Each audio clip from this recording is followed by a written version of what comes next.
thank you, Pastor Fisher. It's a joy and a privilege to be here today and to be able to speak to you in our Sunday school hour. And if I put this flap up really high, you won't even be able to see me. Let's see, how's that? There. Okay. My grandkids are getting old enough now where they are starting to learn history, and it's just sort of a funny feeling to have your granddaughter start spouting off to you the details of the reign of Nero. And thought, wow, we have a lot of other kids in this room that are learning history, and also, of course, are learning the Bible. And here at church are coming together to learn more about God's Word. So I thought, well, for our Sunday school lesson today, it might be helpful and interesting for us to see how the two come together, how history and the Bible come together. And in sometimes in history, it's very clear how they come together. Other times you kind of have to think about things and wonder, well, what's going on here? But sometimes it's really obvious from the Bible what's going on. So today, I thought it would be fun for us to look at one of the most famous people in history, Alexander the Great. And we have an Alexander the Great with us this morning here, Brother Alex. And he's one of the great ones in our church and been here for a long time. But this isn't about him. So this Alexander the Great was actually not as good as our Alexander the Great, I think.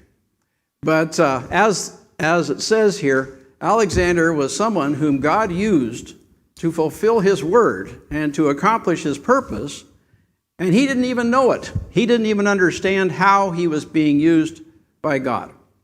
And I think that's a comfort to us today when we have so many world leaders that are gathered together now to make plans for the world, and they think they know what's best, and yet as they meet together, they have no idea about God or what God's will is or what God's plans are, but yet we know that God is actually using them to fulfill his purposes.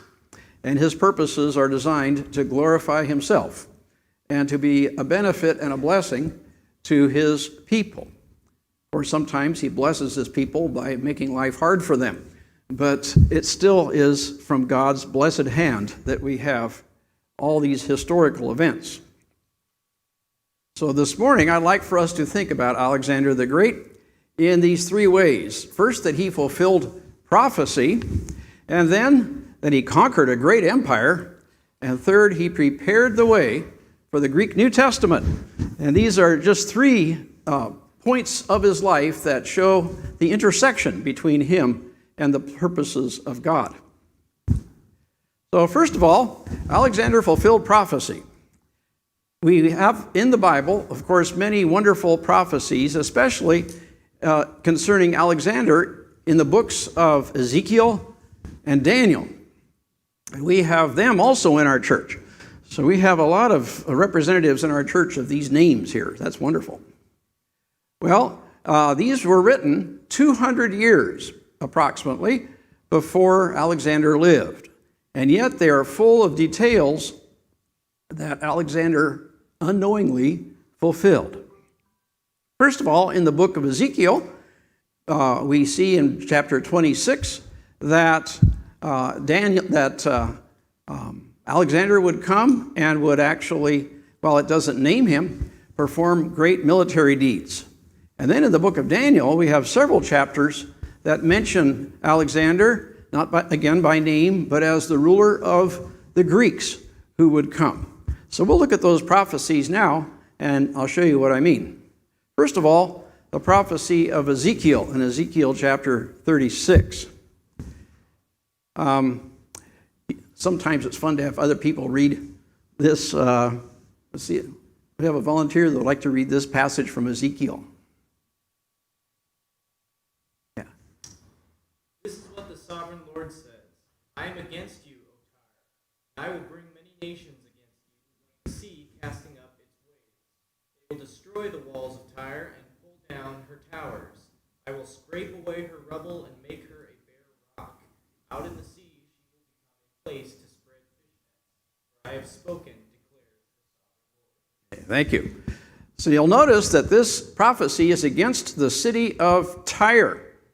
And who knows where Tyre was located? Okay, right on the coast of the Mediterranean, just north of Israel. And it was a large, important city which had trade all across the Mediterranean with other countries and also people bringing goods, of course, from the east as well. So it was a very rich city, very powerful city. It also says here that it's going to be destroyed and they're going to come, it mentions many nations will come, they're going to come and scrape away her rubble, like scrape it. And it says, make her a bare rock. So it's like you just clear away all the stuff that's standing on top of the rock and just clear it away. And it says it will become a place to spread fish nets. So you need a lot of room to spread out your fish nets. So no buildings, no fortifications, just a nice flat piece of ground. Well, it's interesting, actually. Alexander the Great was the one who fulfilled that part of the prophecy. When he came through that area on his conquering of the east, he came down to the city of Tyre and they resisted him. They didn't surrender right away. So they had an advantage, though. They lived on the coast, and then the water was here, and then just like a half mile away was an island. And on this island, they had part of their city. And they were able then to get all the people off of the main part over to this island with a half a mile of water in between. And they could then use their ships and so on and get the food they needed and bring in reinforcements or supplies or whatever. And they were unconquerable. You couldn't conquer that city. So Alexander the Great was kind of frustrated by this. So his plan was to get all of his soldiers to start with and then get slaves and others to come and take the rocks from the city and dump it into the water to make an above water road. So they actually scraped the city clear of all the rubble and the rocks and dumped it in the sea, and they built this causeway out to that island. And you can imagine if you're living on this island and you see them doing this every day, it would get kind of scary after a while as that road got closer and closer. And finally, they were able to actually connect the island to the mainland, and then his soldiers, of course, could just march across and conquer the city. So they actually fulfilled that prophecy in a very literal way. And Alexander did all that, and he probably didn't even read about it in Ezekiel. He just did it for good military strategy. And yeah, and there's a picture of Tyre, of the site of ancient Tyre today, just going down to the water, and you can see, you can spread your fish nets out there pretty easily.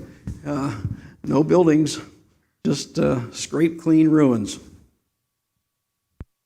That's pretty amazing. I had a friend in seminary named Robert Newman who was a mathematician and a physicist, and he tried to figure out the probabilities of predicting something like that. 1 out of 1,000, 1 out of 10, and he had different ways to try to calculate the probability of predicting this, and it was a pretty slim probability. I forget the number he came up with, like one with 25 zeros after it or something. Now, the book of Daniel has other prophecies. Any questions on that or comments on that prophecy in Ezekiel? Yes? T.B. Lurrow's in Tyre. Is that close by there? That's a good question. I have not been there. Has anybody here been there to know how close it is to the ruins? A lot of times the old city ruins are not within the modern city. So that would be my guess for now. Actually, I did see a photograph of this beach from a different angle, and you can see these big buildings, beyond it. So I think it's probably just outside the city.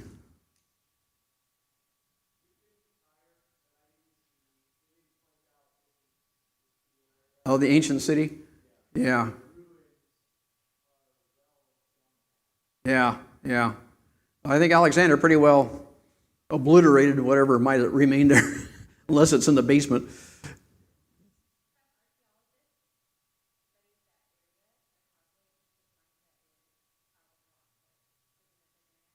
That's a good question. I think probably so. Brother Lynch, do you know the answer to that question? Yeah. I think they have. You know, it's pretty well documented what he did. And I know I just was watching something about another place where they were using pillars to hold up a roof, and they stole these pillars from other places, and this pillar was too short, so they got another monument, and they put it on the ground, and they put the pillar on top of this monument, except the monument's upside down. And so they did that a lot. They'd reuse these stones quite a bit for different purposes, and you find them in buildings and in ruins. Well, in the book of Daniel, Alexander is mentioned many times, again, not by name, but he is referred to as the great king of Greece. And here's the first prophecy to King Nebuchadnezzar. You looked, O king, and there before you stood a large statue, enormous, dazzling statue, and you know this statue dream he had, right? The head of gold, chest and arms of silver, the belly and thighs of bronze, the legs of iron, and so forth. And then he interprets that, and he says, you're the head of gold, the Babylonians. And then the next kingdom was silver, that's the Medes and Persians. And then the third kingdom of bronze is one that will rule over the whole earth. So here's a sort of an artistic rendition of that statue dream. And I like the diagrammatic one next here. I think that's some first grader did that maybe, I don't know. But it's pretty clear. You got the head of gold and the arms of silver, and then the midsection there of bronze, and then iron legs, and then clay in the feet. So the third kingdom predicted in that vision was the kingdom that would follow the kingdom which would follow the Babylonians. So that means the Greeks. And then the Romans came after that. That would be the legs of iron. In Daniel 7, there's another vision of Daniel where it predicts the kingdoms that would come. And instead of a statue, this vision has beasts in it. And we notice that one of the beasts, the third one, was a leopard. Like a leopard, had 4 wings like those of a bird. So leopards are very lean, mean cats. The 3 of us in our family went to the zoo yesterday, and we saw the snow leopards there, and they're just sort of lean looking, and stealthy. But they're very fast, rapid runners, and this leopard had 4 wings, which emphasizes the speed of conquest of this kingdom. And the 4 heads, we'll see, represent what happened after Alexander died. So there's a picture of again, another artist's conception of what that might have looked like to Daniel, the 4-headed leopard.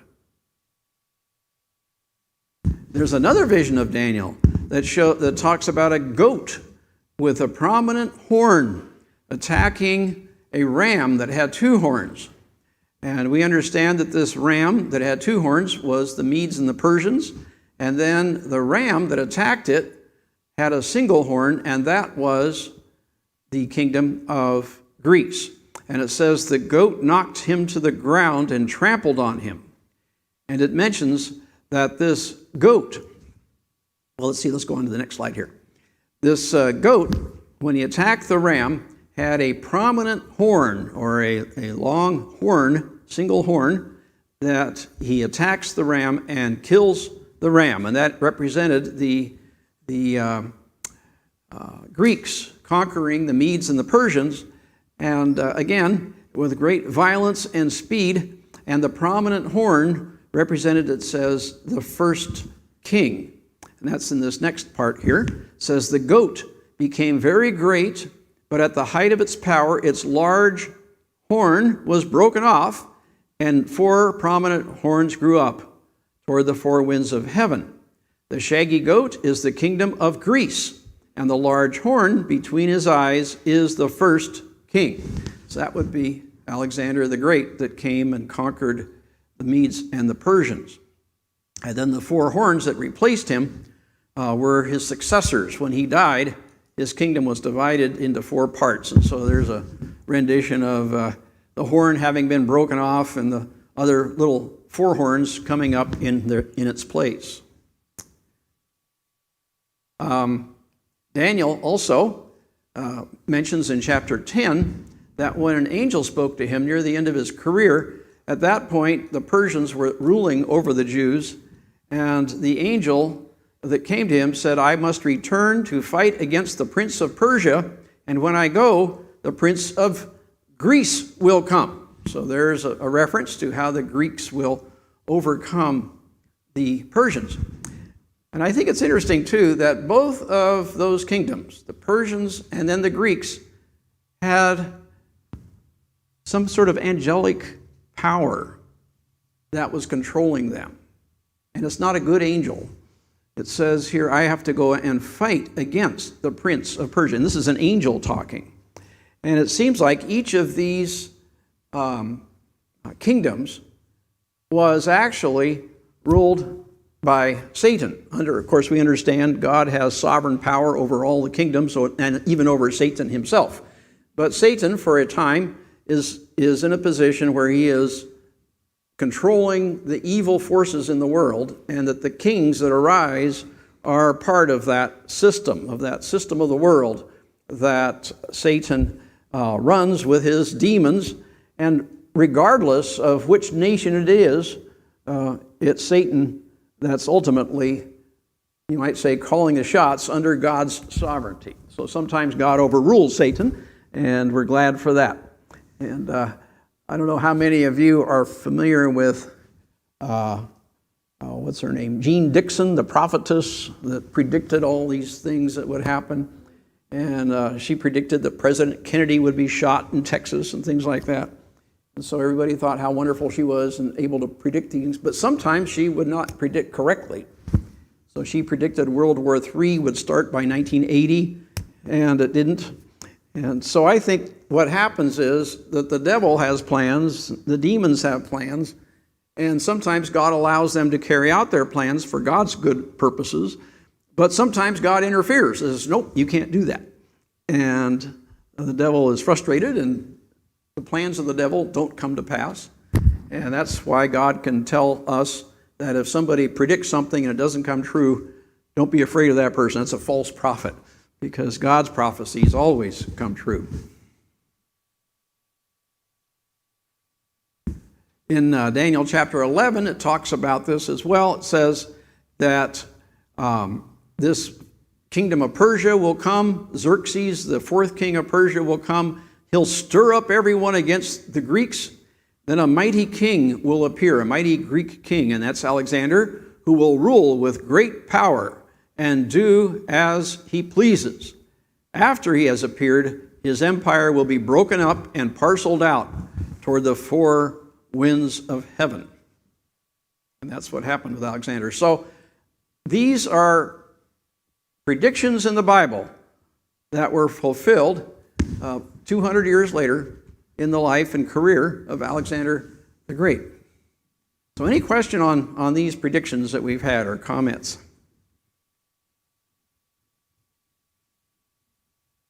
It's amazing.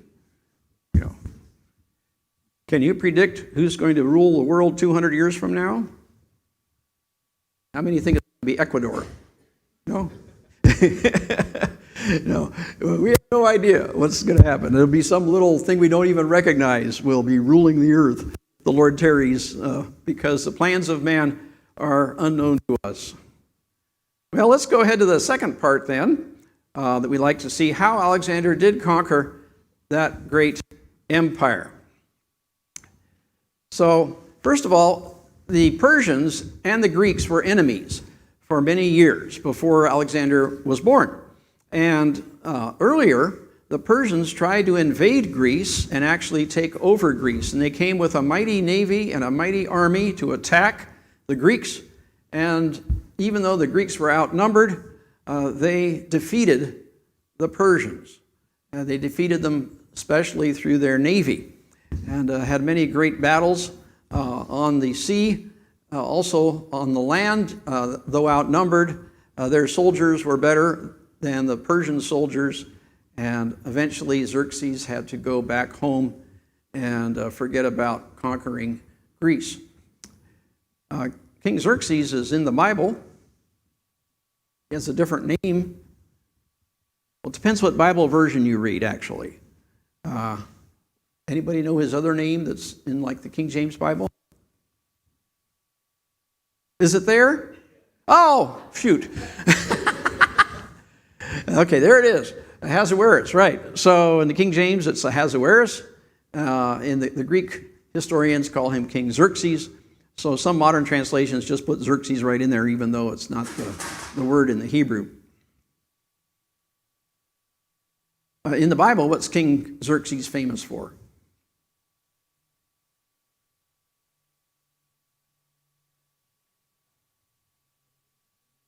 Oh, come on. You know. Esther, right. The book of Esther, that's right. He's the king that Esther was married to. That's where they tried to plot to kill all the Jews, and the king finally was persuaded to reverse that. Well, when Alexander was a boy, his father was the king of Macedonia, and that's the little territory to the north of Greece. His father was Philip of Macedon, and Philip was a great ruler. He conquered all of Greece sooner or later and made the various Greek states tributary to him, but they often would rebel. His son, Alexander, was trained to be his successor, but then when Philip was murdered, Alexander actually took over at a young age, at the age of 20. Alexander had a good education. He was trained in the Greek tradition, and his teacher was Aristotle.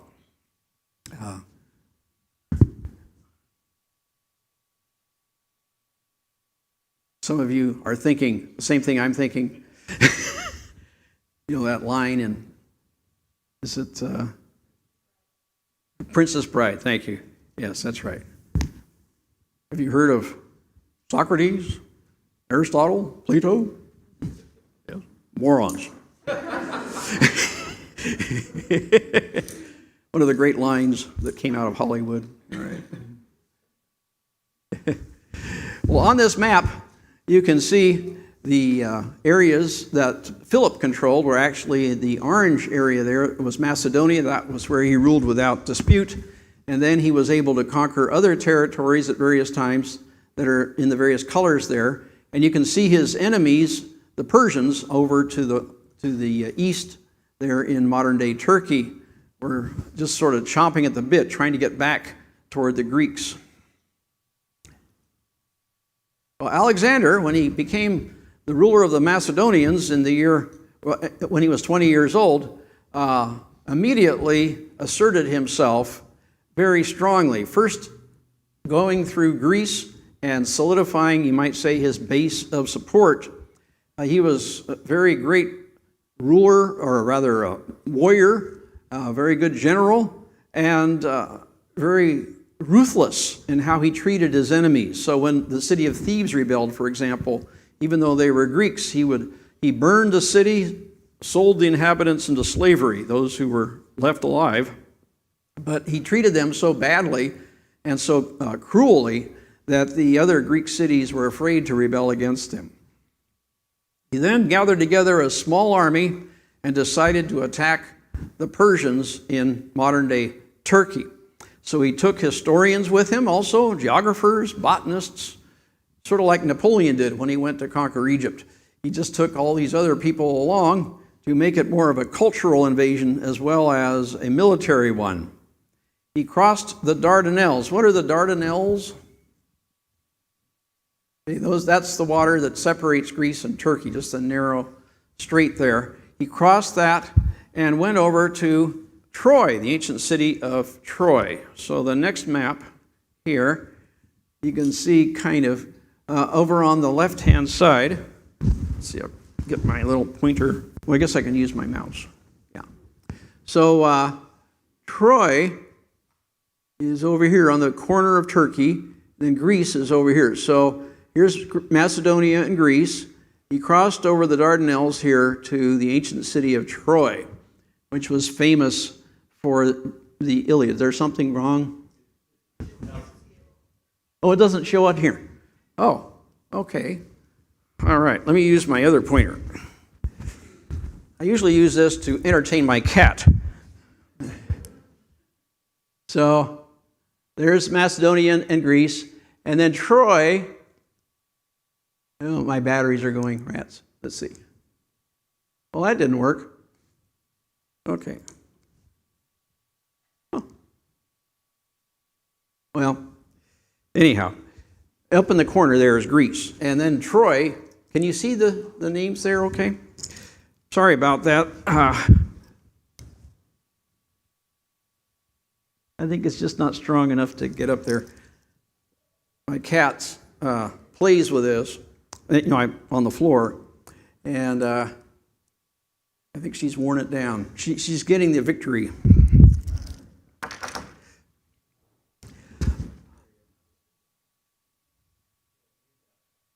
Oh, where'd that come from? Okay, who's the magic person? Way back here. Okay. Excellent. Wow, you got a powerful one. All right, I love it. Can you see what you're pointing at? Is it? All right. So actually, we'll just trace this real quick on the map, if you don't mind. So from Troy, you see the red lines. So the red lines show where he took his armies. And first of all, he crossed over into Troy and then went south. And then, actually, when he was near Troy, there was the first great battle against the Persians. Then he went to the south and went along the south coast of Turkey till he gets to where there's a star and it sort of turns the corner.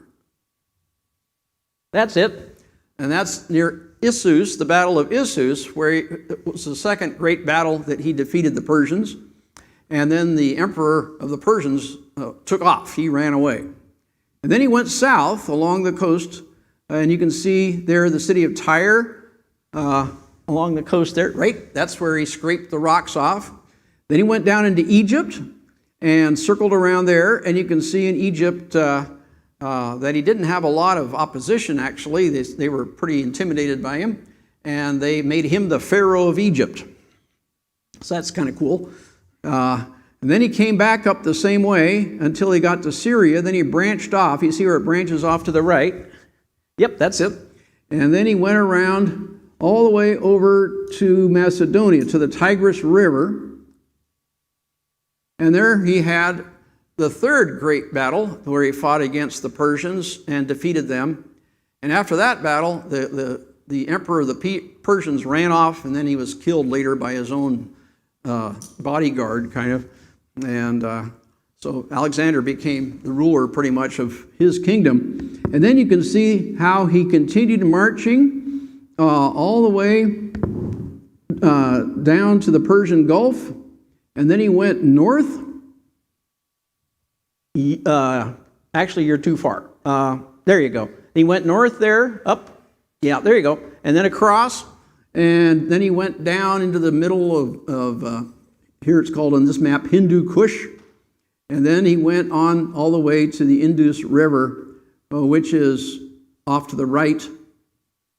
And at that point, his soldiers were so discouraged, they never got home for years and years, and they were tired of fighting and no end in sight. So they kind of rebelled, forced him to return. So he went south, down to the Indian Ocean, marched along there. People think he took them through that terrible desert region just to punish his army for being so weak. We don't really know. But he continued on all the way to Babylon, back up. Yeah, keep going. There you go. Keep going up to Babylon, and that's where he died. And then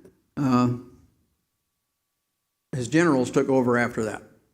So he did all of that in about 10 years. And if you just look at the extent of that empire, it's huge. The Romans didn't get that far. The Romans, only got like didn't even get halfway there. It was the biggest empire up to that time, obviously, and it was mighty, and how quickly he did it.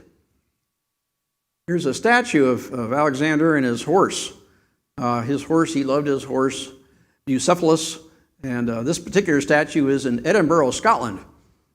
So even up there in Scotland, they admired him. Anybody seen this statue in person? I was in Edinburgh, but I don't remember seeing that statue. Of course, there's a lot of statues around. This is a typical soldier that he had. On the left is the lightly armed soldiers, and then in the center, the more heavily armed soldiers called hoplites. And there's some of the armor in a museum from those days. The thing that Alexander took advantage of was what was called the phalanx formation, where they would, instead of just fighting individually, showing their valor and their courage, instead of doing it that way, they would line up in blocks. And each had these long spikes with iron tips on them. And they were, I think they were iron, either iron or bronze. But they would then move forward in a block. And the horses that would attack them were afraid of those long spears, and they would just sheer away from them. They wouldn't attack, and then they could be killed as they rode past. If you saw a bunch of men marching at you in this formation, you would be terrified. There's a couple of pictures, just artist's imagination of what it might have looked like fighting against this phalanx formation. This is the oldest picture we have of King Darius, the leader of the Persians. He's up there in the chariot. And then off to the left, you can see a young man. That's Alexander. And this is actually a mosaic from a floor that they discovered in the city of Pompeii, near the city of Rome. And some rich guy had this house, with a big floor, and they put these little stones in. And so that's been uncovered. And that's how come there are gaps in this picture, because some of the floor is missing. But you can see Alexander there on the left attacking and going for the King Darius III. Well, he went on to hear how he went to become Pharaoh of Egypt, the son of Ammon. That's pretty nice. He came to Jerusalem. There's a story when he came through on that march to Jerusalem. He had made friends with the Samaritans, and the Samaritans had told him bad things about the Jews in Jerusalem. So he was sort of against the Jews. But Josephus, the Jewish historian, tells the story, and I don't know if it's a true story or not, but it's the tradition that the night before he came to Jerusalem, that the high priest had a dream that Alexander was coming and what he should do, and then Alexander had a dream that he should be nice to the man that was going to come and talk to him. So they both had a dream. So when they met each other, they were kind of prepared for this.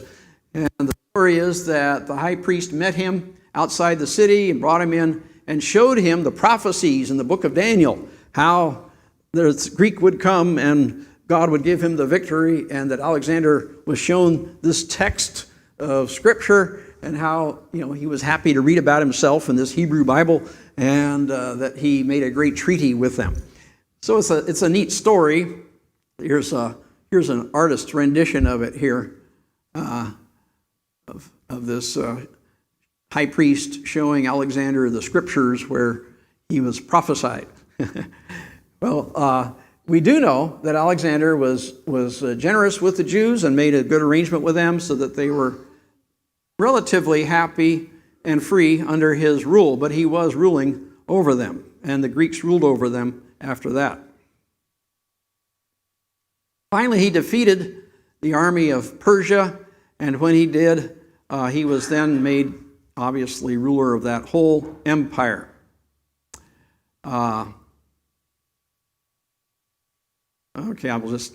That's what I just was saying. So, he married a princess from the eastern provinces there named Roxana. And a lot of the Greeks didn't like what he was doing because he became more and more like an eastern potentate and wearing gorgeous robes, and they had to prostrate themselves on the ground in front of him, which the Greeks didn't like because the Greeks had that history of being more democratic. Here's some coins of him. Oops, no more coins. An Eastern tyrant.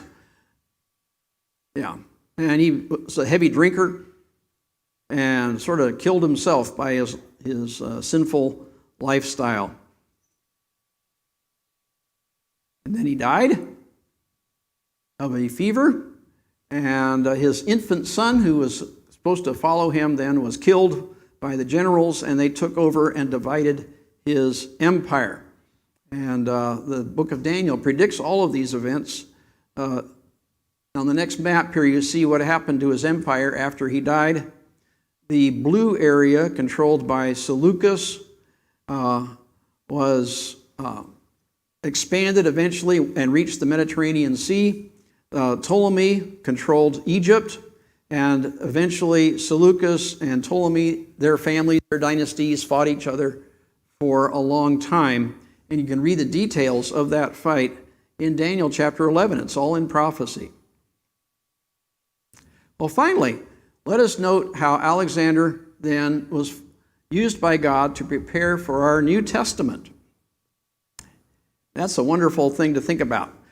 He was a Greek scholar and loved Greek literature. And there's a story about Aristotle that he was so interested in investigating things that he actually had a barrel made out of a clear crystal material and was lowered into the sea so that he could watch the fish. And they say this is probably not true. Anyway, it shows you, I wouldn't want that. I don't know if you would like that. I'm sort of claustrophobic as it is. Then you might run out of air after a little while. But it would be a spectacular thing to see. You know, sort of like those hotels, underwater hotels. You ever seen them? Tropics. Ooh, I wouldn't like that. But Aristotle taught him. He went on his campaigns with young Alexander.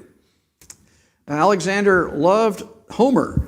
He say he slept the Iliad at night, hoping that the spirit of the great Greek warriors of the past would somehow enter into his spirit and give him great victories, like the victories of Agamemnon of the Greeks. When he went to Egypt, he started a new city there, Alexandria, named after himself. That became a great city, very prominent city for the Jews. Many Jews lived in Alexandria, and many of them there worked together to translate the Bible into Greek, their Hebrew Bible into Greek. And what was the name of that Greek translation? The Septuagint, right. So the Septuagint translation then of the Old Testament in Greek was produced as a result of the Jews gathering together in this great city that Alexander had started. And a great library was there, of course, many Greek manuscripts from all over the world. And they would translate into Greek various classics of literature from different countries that they conquered. Many parts of his empire then had Greek rulers. So all of the courts in all his empire spoke Greek. And what's really amazing to think about is how when the Romans came and conquered Greece, they also admired the Greek culture and they learned Greek, so that actually the educated Romans living in Rome spoke Greek. And only the common people spoke the Latin.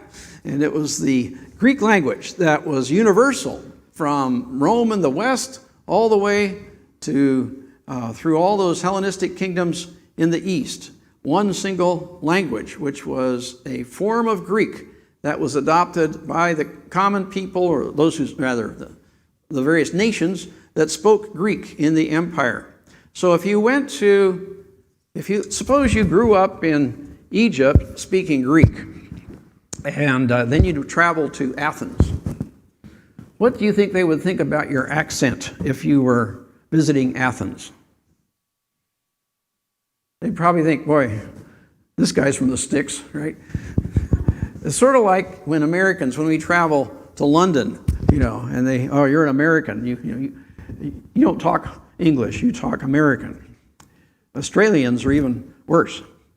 But so the Greeks are kind of like that. So the Greek that was spoken, though, all through that empire was called Hellenistic Greek, or often Koine Greek or common Greek, not the nice literary Greek of the Greek poets. But that was God preparing the world for the New Testament. Because when Jesus came and that he told his disciples, don't just go to Judah, where you can use the Hebrew language or the Aramaic language. Don't just go there, but go to the other places, Samaria, and all the other countries of the earth. And that meant you had to travel to all these places that spoke all these different languages, thousands of languages spoken in that region. Wherever you would go, there was a local language. When Paul traveled on his first missionary journey, he went through central Turkey, and it mentions there different language regions that they went to, what they spoke here, what they spoke there, what they spoke there, and they were different. And they couldn't understand each other. But there was this common Greek that many people knew, this Koine Greek that was well known throughout all the places that the gospel was supposed to go in those early years. So they wrote in this Hellenistic Koine Greek. Here's a document. I didn't translate this yet. I just picked it off the internet recently here just to show you what they look like. But this is a piece of papyrus from Egypt that was preserved from that period of time, actually from the time the New Testament was written. And you can see it's just casually written. It's not very fancy. It's written on papyrus, which kind of dissolves when it gets out exposed to the atmosphere. But that is the language of the New Testament. And when these documents were discovered in the 1920s and 30s, when they discovered these documents, they realized that the words in these documents are the same as the words that we have in our New Testament. The same words. And some of the words, people didn't know what they meant in the Bible, but then they found them in these documents, and they could figure out what those words meant. So here's an example from the Bible in Greek. Hutosgar agapesen hatheos ton kosmon, hosta ton huion ton monogene edoken. For thus God loved the world, so that he gave his only son. So that's a wonderful example of Koine Greek. And when I was learning Greek in college, I was washing my clothes in a public laundromat, and there was this lady sitting next to me, a middle-aged lady, and I found out talking with her that she came from Greece. So I thought, so I was just learning Greek, so I thought, well, I'll try witnessing to her. I can quote John 3:16 in Greek. So I was trying to remember it, so I tried to, quoted it in Greek, and she looked at me very politely and, smiled, and then she said, I didn't understand a word you said. So my witness was sort of blunted by the fact I couldn't speak Greek the way she did. But it was a common language. And if you knew that language, you could take the gospel to people all over. And that's what the early Christians did. So that's a blessing to know that our God, our sovereign God, raises up people to use to further his purposes. And in the case of Alexander the Great, as a means to deliver his people from the Persians, and then to rule over them, but then also to provide a time of persecution for them where they were refined and tested, and then later on produce the language and the culture which the Romans adopted, which we were then able to use to spread the gospel in the language of the people. So God uses rulers for his purposes, and we can rest confident in our God as sovereign. Any other comments or questions? Well, let's have a word of prayer. Our Father, we thank you for the privilege that's ours to know that we are in the hands of the living, true, and sovereign God, that you do control all the events of history and the rise and fall of leaders, the rise and fall of kingdoms and empires and nations are all in your hand. Lord, we thank you that we can have confidence in you and rest in you, and whatever the circumstances that you put us in, that we have you as our guide, our help, and that you will bless us in those circumstances and work all things to our good as we love and serve the Lord. We pray in Jesus' name. Amen.